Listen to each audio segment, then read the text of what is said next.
Today I'm reviewing Parannoul's After the Night. So this is actually Parannoul's second live show that he turned into a live album. It came out about like a week or so ago, I think. And right after it came out, it kind of got really popular on music sites like RYM and Album of the Year. People are even comparing it to and saying it's this generation's 98, 28, 12 Fishman's Farewell to a Man. No.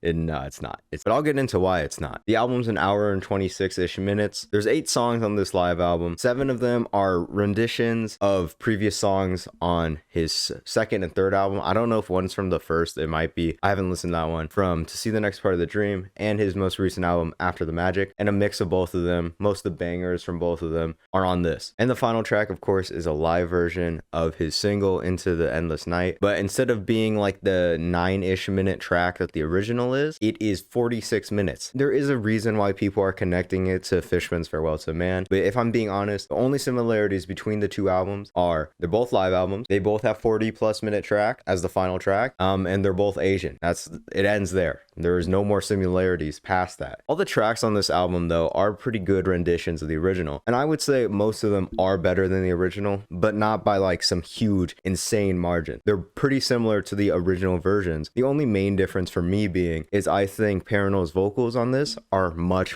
better than the original, especially the ones from To See the Next Part of the Dream. Part of the things that make To See the Next Part of the Dream so great is the songs on there have these super emotional and just hard-hitting instrumentals, but his vocals are kind of monotone, right? But on the live show, he's a lot more emotional. He's raising his voice more, so it's more impactful and fits the music better in my opinion. Besides his vocals being better, I mean, most of these songs are the fucking same. They're not really that different. Of course, the main star of the show is Into the Endless Night, the 46-minute finale, and it's pretty interesting. Is it anything like the original 9-minute track? Sort of. It kind of starts very similar, but much slower, and then eventually it kind of builds up until everything just falls apart. You got like all these instruments playing all this random shit, and then it just becomes like harsh noise, I think is what it's called. I think that's what the genre is called, might be wrong. And then eventually we cut back and it's much more slow. It's much more reflective, I guess, and it's very calm. And then Parannoul starts singing the same thing over and over again. I don't speak Korean, so I don't know what it means. It's probably something emotional or whatever the fuck. But the thing is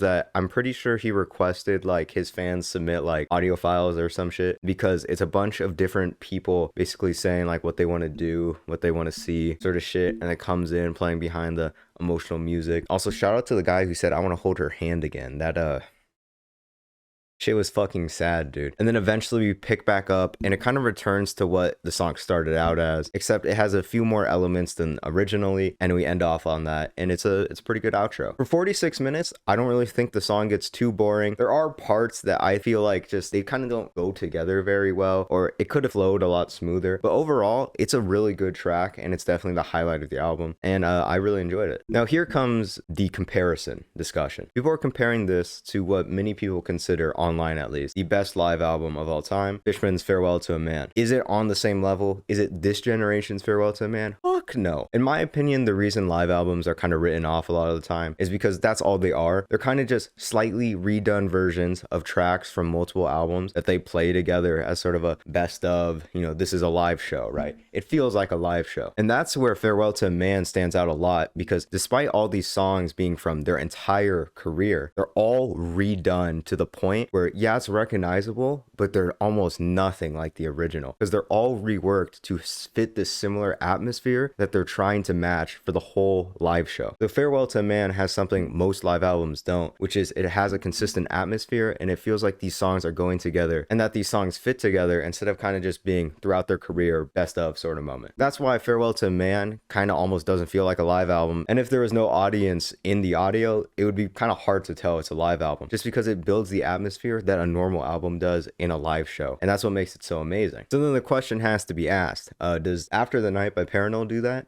No, fuck no. This still feels like a live album. He's playing his popular songs, and then he's playing this crazy extended version of a single. Are they good songs? Yeah. Are they all redone to sort of fit the similar atmosphere and idea they have for the show? No, they feel like slightly better versions of the original songs, and that's about it. But that being said, these songs are still pretty good. They're definitely slightly better than the originals. I highly recommend everybody check this album out, especially if you like Parannoul. You should definitely give this a listen. The 46-minute track is pretty good, though there's some points where it could have been done a bit better in my opinion. But is this on par with Farewell to a Man? Fuck no. The only reason people are comparing it to that is because there's a 46-minute song and they're both Asian. Besides that though, there really is not any similarities between them, especially in the sound of it, and it's not on the same level as Farewell to a Man, but it is still pretty good. So I'm going to give After the Night by Parannoul a 8 out of 10. So that's my thoughts on the album. Do you like the album? Do you not like the album? Tell me in the comments below, or say some other shit. Doesn't really matter. Thank you for watching and have a good day. Into the endless night.